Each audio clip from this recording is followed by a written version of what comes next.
Qué gusto que nos sigan en una emisión más de Democracia en Pantalla. Hoy tenemos el gusto de tener a la enorme Karina Gómez Frode, quien es experta en cine y derecho. Ella fue en su momento jefa de la unidad del posgrado en Derecho de la Facultad de Derecho de la UNAM, ahí, y también en la facultad.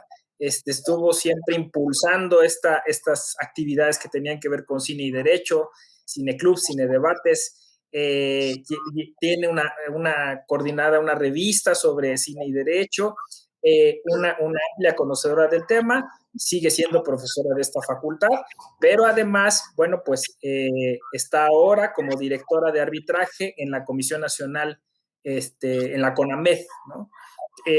Y de arbitraje médico, es el nombre correcto, y hoy nos acompaña para hablar de una película que básicamente se está estrenando, ¿no? O sea, digo, por la pandemia no se pudo poner en cines, algún cine me parece la proyectó, que es Historia de un crimen, película alemana del 2020. Karina, bienvenida. Hola, ¿cómo estás, José Ramón? Un gusto verte, como siempre. Gracias. Y bueno, pues me pareció muy interesante esta propuesta porque además, pues para nuestro auditorio, que sean recomendaciones frescas, nuevas, pues siempre es importante, ¿no? También como revisitar las películas clásicas, pero en este caso, pues nos vas a ofrecer el análisis de una película que seguramente el auditorio no ha visto y que con pretexto de este análisis, pues intentará seguramente, como fue mi caso, buscarla. Sí, así es. Lo que pasa es que, fíjate, se llama Historia de un crimen, pero también la pueden encontrar como The Collini Case, porque Mm. tiene que ver con un ciudadano italiano que se apellida Collini. Y además, hay que precisar algo, está basada en un libro de un abogado muy famoso que se puso a escribir sus propios casos y entre ellos escribió el caso Collini. Este abogado muy famoso alemán que ha hecho muchos libros, entre ellos que se llama, el caso Collini, se llama Ferdinand von Schirach. Entonces, este libro sí lo pueden encontrar y es muy interesante. La película se ajusta mucho a el libro y lo interesante es que José Ramón se sigue analizando la cuestión nazi, ¿no? Como veía yo y he leído algunas páginas de internet también en relación a esta película y sobre todo los españoles que comentan mucho todo esto. Ellos dicen, es que es bárbaro que no pasa una semana sin que en la cartelera haya una suástica, ¿no? O un Y anuncio en relación a este tema tan escabroso de la historia alemana, que los alemanes, al fin y al cabo, siguen, la historia es difícil comprenderla y analizarla. Luego, cuando los hechos son muy recientes, cuesta mucho trabajo poner en perspectiva lo que pasa, ¿no? Pero fíjate que ya desde 1945 a la fecha, pues han pasado ya un buen de años sin que los alemanes quizás hayan recapacitado, sobre todo algunos, en el sentido claro. de que el racismo los llevó a perder dos guerras mundiales, ¿no? El racismo y sobre todo, pues esa, a veces esta actitud de superioridad que muchos de ellos tienen, ¿no? Entonces, bueno, también hay alemanes de otro tipo, por suerte, ¿no? Hay alemanes que se preocupan y por toda esta situación que sucede ahora en Alemania. Y esta película es muy interesante porque muestra a un señor italiano que cuando era pequeño su padre era partisano. Los partisanos son ese grupo de personas que protegían a la Italia que había sido invadida por los nazis. Entonces, pues él presenció directamente cómo un general de la SS nazi asesinaba a su padre, a su propio padre. Entonces se quedó con ese resentimiento siempre en contra de los nazis y sin embargo, con todo y ese resentimiento se fue a vivir a Alemania. Y este italiano, como muchos hay que ponen sus pizzerías, sus restaurantes italianos, a los alemanes les fascina la comida italiana, pues se quedó a vivir en Alemania. Y ya después de muchísimo tiempo, la cuestión es esta, estos alemanes que participaron en la Segunda Guerra Mundial, después de que pierden la guerra, tienen que rehacerse. ¿Y de qué se rehacen todos aquellos que eran fervientes admiradores de Hitler? ¿Cómo le hacen para rehacerse? ¿No? La única manera que muchos de ellos, y te lo digo por experiencia propia, porque mi abuelo también, por suerte, se salvó en el cerco de Stalingrado, también fue con los tanques a Stalingrado. Entonces, para mí es un tema muy fuerte hablar de los alemanes, sobre todo todos aquellos que pierden la guerra. Entonces sus actitudes han sido de olvido, de tapar como si se pudiera tapar la historia o tu pasado, se pueda tapar simplemente y olvidarlo. Y las consecuencias han sido tremendas para una serie de las siguientes generaciones que ven a estos viejos que se rehicieron, pero no nada más eso. Aquí el tema principal es que hicieron una ley para que pudiesen prescribir los delitos de guerra. Entonces, este Colini en su momento demandó a ese SS nazi por haber matado a su propio padre y sin embargo se sobreseyó el juicio en virtud de que estaba prescrito el delito por una ley que los propios alemanes se hicieron precisamente para liberarse y para entonces salvar sus culpas, ¿no? Entonces, pues es muy interesante que Colini, ante esta situación, se espera muchísimos años, y este general SS, ya ni siquiera su familia sabe que participó como con Hitler, ni mucho menos. Ahora es un empresario muy exitoso en Alemania. Y entonces, pero Colin sigue teniendo ese deseo de venganza. Y perdón que la spoileé, pero de todas maneras es muy interesante que la vean. Lo mata, ¿no? Mata a sangre fría y se venga de este SS alemán nazi, que sin embargo todo el mundo se queda sorprendido incluso en el juicio, porque Colini se queda callado. Es un hombre que no quiere ni siquiera decir el móvil de su crimen. Entonces, imagínate cómo es posible que, por lo general, todos los penalistas, yo no soy penalista, pero todo el mundo lo primero que pregunta cuando hay un delito que perseguir es cuál fue el móvil, ¿no? Claro. O qué fue lo que me lo movió. Y entonces contratan a un chavo abogado para que defienda a Colini. Y este chavo abogado, pues, se enfrenta a su primer caso en tribunales. Claro que se burlan de él todo mundo porque lo chapean, porque dicen, bueno, acaba de salir de la carrera y ya le toca defender a un asesino confeso, a Colini, pero Colini no quiere decir por qué mató a este hombre tan respetado, alemán, empresario, etcétera. Claro que ha siempre escondido su parte nefasta, que fue participar con Hitler, ¿no? Entonces, bueno, pues todo esto nos lleva a que este abogado Nobel dice, ay, no, yo tengo que investigar qué pasó, si no me lo quiere decir mi propio cliente, yo lo tengo que investigar. Y se va a Italia y él descubre la verdadera verdad, es decir, por qué Colini mató a sangre fría hacia este alemán tan empresario, tan, tan maravilloso. Claro que la novela tiene, y la novela y la película tienen otros miles de detalles Detalles. importantes, como, pues ya sabes que el abogado estaba enamorado de la nieta de este alemán empresario, etcétera. Pero bueno, estas cosas no nos interesan. La cuestión es lo que nos interesa para la discusión en relación a la democracia, lo que yo te decía es, ¿se vale? En principio, la pregunta es que si una vida virtuosa, después de haber cometido una cantidad de crímenes, vale para perdonar o quién es la víctima aquí, porque aquí se juegan, ¿quién es la víctima? ¿Es Colini la víctima porque mataron a su padre? ¿O quién es la víctima? El fallecido, este empresario alemán que cambió olvidó su pasado, hizo que todos los alemanes lo olvidaran y además resultó no culpable en virtud de que hay esta prescripción de los delitos de la guerra.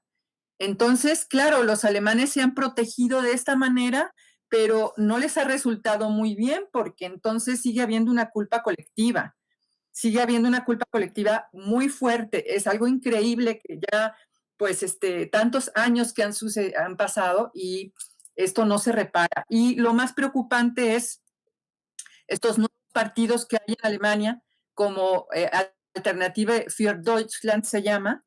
Estos partidos son verdaderamente preocupantes porque son totalmente xenófobos, racistas, neonazis, además antimigrantes, no tratan mal y desprecian y discriminan a los árabes, a los africanos, también a nosotros como latinoamericanos, ¿no? Entonces, eh, hay una frase que en la época de Hitler se llamaba, y la decían así, Deutschland über alles, Alemania sobre todo lo demás, ¿no? Sí. Este, y no lo puedes creer que haya jóvenes que ahorita estén pensando así y están ya inscritos en ese partido, ¿no? Ahora, hablando de democracia, ¿se vale que existan ese tipo de partidos? Es un dilema que nos tenemos que preguntar. Sí, fíjate que has dicho cosas bien interesantes. Ya la película en sí misma es una joya por estos dos datos que das, ¿no? Von Schirach es un conocido de los de la teoría narrativista, ¿no? O sea, todos los que asocian literatura y derecho pues, ponen a este penalista como un gran ejemplo de cómo la narrativa procesal y penal puede tener contacto con la literatura, ¿no? Luego está el tema pues, de la película en sí misma, que es un currón drama muy interesante, muy atractivo, ¿no? Con todas estas cuestiones procesales. Y detrás, bueno, pues este asunto que llama la atención. Hay una película en Netflix que se llama Ha vuelto, y quizá tiene muchos de puntos de común en esto. Es una ucronía. ¿Qué sucedería si Hitler se trasladara en el tiempo y llegara a la Alemania actual? Sí, Y sí. lo que hace es que le proponen un partido político. O sea, él va a ver digamos, a los viejos nazis que están ahí en una especie de hoyo, de búnker, Sí. pero en este falso documental él recorre Alemania y te das cuenta de que está viva la semilla suprematista.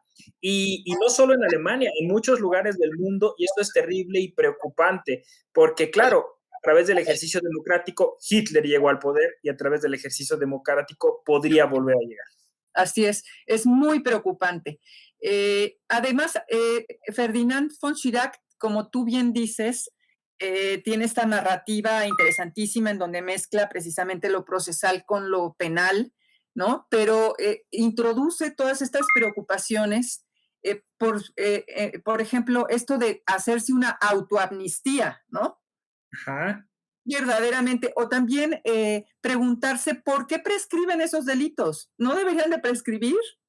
¿No? Esa discusión Claro. de que, ¿por qué tienen que prescribir algunos delitos? No se vale, ¿no? Y bueno, ¿qué perspectiva o qué futuro vemos para Alemania?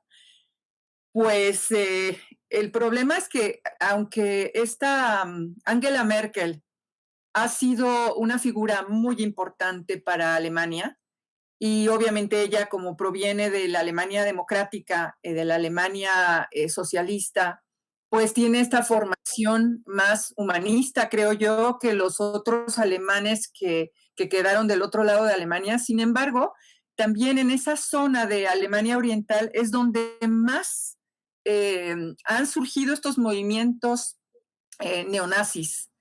¿Y por qué han surgido? Pues porque no, la falta de oportunidades, para el trabajo, no, sigue habiendo una discriminación de los alemanes que son de un lado con los alemanes del otro, los Westis y los Ostis. O sea, Sí, es algo increíble que el muro ya cayó desde 1989 y todavía sigue habiendo todas esas diferencias, ¿no? Y porque fueron educados de manera diferente, son dos alemanes, dos grupos de alemanes muy, muy diferentes, ¿no? Unos sí, educados dentro del capitalismo y otros totalmente con una visión muy diferente, en el sentido de que el Estado les tenía que proporcionar todo. En el momento en que ya no hay un Estado socialista, pues ellos se sienten desamparados y entonces están acogiendo estas y se están involucrando con estos movimientos de Alternativa für Deutschland o Alternativa para Alemania, que la verdad es que sí, yo como mitad alemana me siento muy preocupada por ello, ¿no? Y también como yo soy un poco prieta en el sentido de que no soy rubia ni de ojos azules, de todas maneras, cuando yo llego allí, no he sentido discriminación, pero mi hija, que es un poco más morena que yo, sí siente la discriminación, o los hijos de Boris Becker, que son afros, ujú. tam- los atacan, uno y el otro también. Entonces, uno no puede estar conviviendo en una sociedad con tal grado de racismo, la verdad. Sí, es complicadísimo. Y tú que eres procesalista, creo que esta historia tiene matices muy interesantes porque te das cuenta de que la justicia procesal o el proceso está avanzando a pasos agigantados en estos conceptos como de justicia terapéutica, justicia transicional, porque lo que se debate en esta película y en la novela poco es el tema de la memoria, si es un derecho y si hay un derecho al olvido. Eso Chirac lo pone ahí muy, muy, muy bien. Y porque entonces se contraponen esos derechos. O sea, hay un derecho a la verdad, pero justamente como tú lo dijiste, hay una comunidad que quiere que eso se olvide, ¿no? Que eso se supere y que incluso apela a cuestiones como necesarias para el avance social y cultural, ¿no? Pero hay gente en la película que está muy lastimada y que el primer paso para restaurarse, para pues eso, restañar la herida que tiene, es que se le haga justicia. O sea, el proceso tiene en nuestra generación unas expectativas que no había tenido jamás en la historia.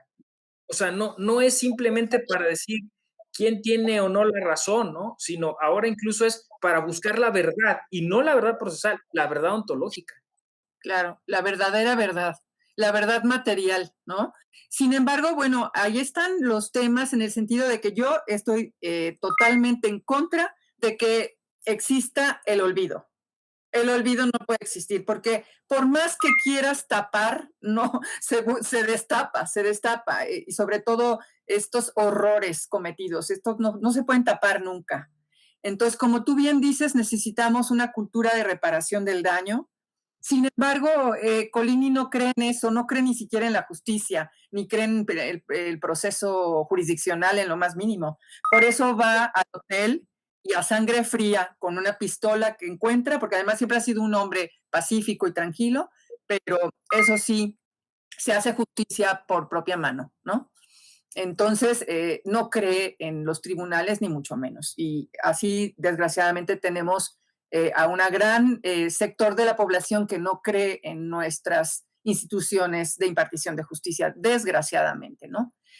Nosotros como procesalistas, pues lo que tenemos que seguir haciendo, porque aquí nos tocó vivir, como dice Cristina Pacheco, es pues defender a nuestras instituciones jurisdiccionales y seguir creyendo en que es la mejor forma de solución de los litigios cuando no hay mediación, cuando no hay una conciliación y que no podemos permitir la justicia por propia mano, ¿no? No, claro, eso es parte, digamos, de nuestra cultura occidental, ¿no? Y bueno, yo diría de la cultura universal, ¿no? O sea, necesitamos, de alguna forma, confiar en las instituciones, ¿no? Para eso están. Y bueno, pues esto que dices es muy importante, ¿no? Una cultura reparadora, una cultura indemnizadora. que justamente corrija las cosas y que no se vuelva un botín político, porque ese es el tema. O sea, el tema es que, como parece, como tú dices, son bandos, estamos hablando de un tema que es típico del derecho electoral, que es la polarización, ¿no? O sea, es decir, lo que está sucediendo es que alguien está sacando dividendos de esta polarización, ¿no? El modelo de comunicación política, lo que sucede es que, bueno, pues vamos a hacer que la gente pues empiece a generar una animadversión hacia cierto sector y de ahí pues vamos viendo cómo le hacemos. Y el derecho electoral trata de alguna forma de minimizar estas cuestiones. Interesante porque además hay un asunto ahí interdisciplinario, ¿no? Hay un derecho penal electoral que también está muy atento de que esto no se vuelva una apología, de que esto no se vuelva. Entonces esta película es sumamente interesante por toda la historia que hay detrás. Así es. Espero que pronto ya esté en las plataformas para que la puedan ver de Colleen y Case. Y si no, pues acudir al libro, que también es algo muy interesante, ¿no? Y plantear estos dilemas que no los vamos a resolver, José Ramón, el día de hoy, ¿verdad? No, claro. No, no, pero Pero qué bueno que propusiste esta película, porque, bueno, incluso quien no se pueda por el momento acercar a la película, como dices tú, se acerca al libro, se acerca quizá a una serie como la de Hunters de Al Pacino, que también plantea estos temas, o la película esta que decía yo, Ha vuelto, pero hay un montón, ¿no? La Dama de Oro, bueno, por recordar algunas que tienen que ver con esos temas, ¿no? no tenemos un libro en el que hayamos revisado las películas que solamente revisen el nazismo, ¿no, ¿verdad? Como No, tal. pero mira, ya te comprometo aquí al aire. El INACIPE está trabajando, el INACIPE está trabajando en un proyecto así, sobre como derecho penal internacional, justicia transicional y cine, y Okay. entonces a lo mejor podemos empezar a invitar a la gente a través de este medio para que igual Claro. se sume al proyecto. Pues muy interesante, muy agradecido por tu tiempo, Karina. Te deseamos mucho, mucho éxito en todo lo que emprendas. Igualmente, José Ramón, como siempre, seguimos juntos en esto del cine y el derecho. Seguiré, Eso. ¿eh? Oye, y veo que tienes ahí como en la película de El esqueleto de la señora Morales, tu esqueleto. Muy bien. Sí, para mis nietos, que siempre me lo están rompiendo. ¿Eh? Pues mucho, mucho gusto y gracias. Cuídate mucho, José Ramón. Les deseo mucha suerte, mucha salud, que ahora es tan necesaria. Yo soy José Ramón Narváez Hernández, nos vemos a la próxima. Salimos los viernes 5:30. Esto es Democracia en Pantalla. Democratiza lo que miras, dale inclusión a tu emoción. A la próxima.